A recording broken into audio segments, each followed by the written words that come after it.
Hi friends, welcome to அபி சமையலறை. இன்னைக்கு ரொம்ப சிம்பிளா, ஈஸியா 2 நிமிஷத்துல சட்னி எப்படி செய்றதுன்னு பார்க்கலாம். வீடியோக்குள்ள போறதுக்கு முன்னாடி ப்ளீஸ் சப்ஸ்கிரைப் பண்ணிக்கோங்க. அப்பதான் நான் போடுற வீடியோலாம் உங்களுக்கு நோட்டிஃபிகேஷனா வரும். இப்போ மிக்ஸி ஜார்ல 3/4 கப் தேங்காய் எடுத்திருக்கேன். அது பொடி பொடியா கட் பண்ணி எடுத்திருக்கேன். வறுத்த வேர்க்கடலை 3/4 கப் சேர்த்துக்கலாம். இப்போ பொட்டுக்கடலை 3/4 கப் அளவுக்கு சேர்த்துக்கலாம். தேங்காவை நீங்க துருவியும் சேர்த்துக்கலாம். இப்போ 4 பல்லு பூண்டு சேர்த்துக்கலாம். இப்போ 2 பச்சை மிளகாய் சேர்த்துக்கலாம். நீங்கள் காரத்துக்கு ஏற்ற மாதிரி சேர்த்துக்கோங்க. இப்போ கருவேப்பிலை கொஞ்சமாக சேர்த்துக்கலாம். கொஞ்சமாக கொத்தமல்லி சேர்த்துக்கலாம்.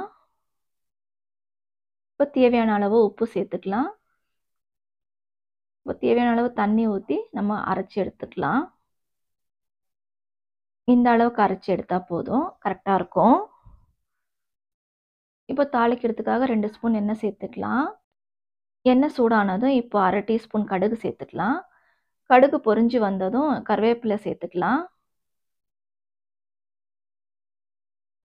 இப்போ நல்லா கடுகெல்லாம் பொரிஞ்சு வந்துருச்சு. இப்போ சட்னியில் தாளிச்சிக்கலாம்.